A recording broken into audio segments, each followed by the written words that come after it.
Hello friends, Radhe Radhe. ये रामायण के रामचरितमानस में उस समय का प्रसंग है कि जब राजा दशरथ की आयु हो गई थी और उनकी संतान नहीं थी, तो संतान प्राप्ति के लिए वो बहुत चिंतित थे कि हमें एक उत्तम अच्छी प्रवृत्ति वाली संतान प्राप्त हो।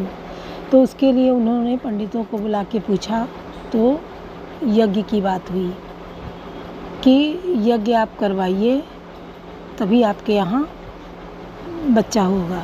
तो राजा दशरथ ने पुरोहितों को बुला के सारा यज्ञ का सामान एकत्रित करा के यज्ञ विधिवत पूर्वक यज्ञ हुआ।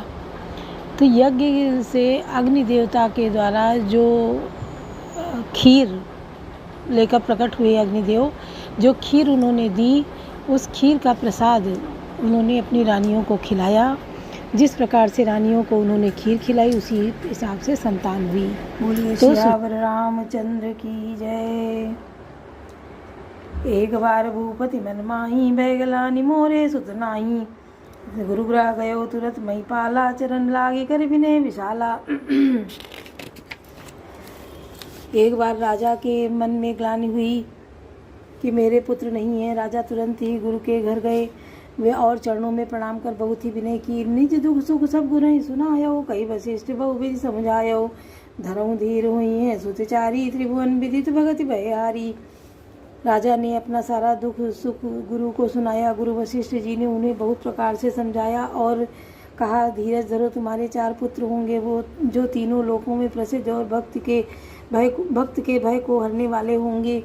श्रृंगी ऋषि वशिष्ठ बुलावा, पुत्र काम शुभ यज्ञ करावा।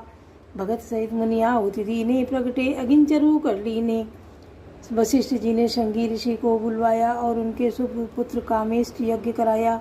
मुनि के भक्ति सहित आहुतियाँ देने पर अग्निदेव हाथ में चरु हव्याग्न खीर लिए प्रकट हुए। जो वशिष्ठ को सदैव विचारा, सकल काज सिद्धि तुम्हारा। या हवि बाँट देहूँ नृप जाई, यथा जोग जई भाग बनाई।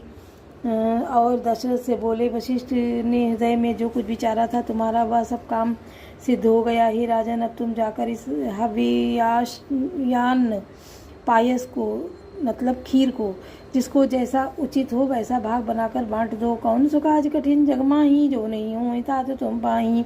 तब दस भय पावक सकल सबई समुझाई, परमानंद मगन नृप हर्ष हृदय समाये। कौन सो काज कठिन जग माही, जो नहीं हो तात तुम पाही।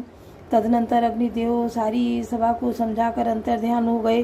राजा परमानंद में मग्न हो गए, उनके हृदय में हर्ष समाता न था। बोलो सियावर रामचंद्र की जय। इस प्रकार जिनके संतान नहीं है, संतान प्राप्ति के लिए, और जिनके गर्भ में बच्चा है, तो उत्तम संतान के लिए इन चौपाइयों का नित्य प्रतिपाठ करें, तो गारंटी है कि उत्तम संतान आपके घर होगी।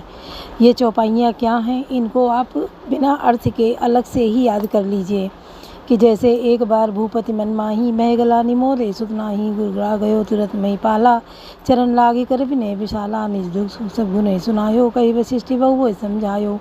धरो धीर हुई है सुचारी, त्रिभुवन विदित भगत भयहारी। श्रृंगी ऋषि वशिष्ठ बुलावा, पुत्र काम शुभ यज्ञ करावा। भगत सहित मुनि आहुति दीन, प्रगटे अगिंचरु कर लीने। जो वशिष्ठ कछु हृदय विचारा, सकल काज सिद्धि तुम्हारा। या विभांति देहु नृप जाई, यथा योग जय भाग बनाई। तब दर्श भय पावक सकल सबई समुझाई, परमानंद मगन नृप हर्ष हृदय समाये। सियावर रामचंद्र की जय।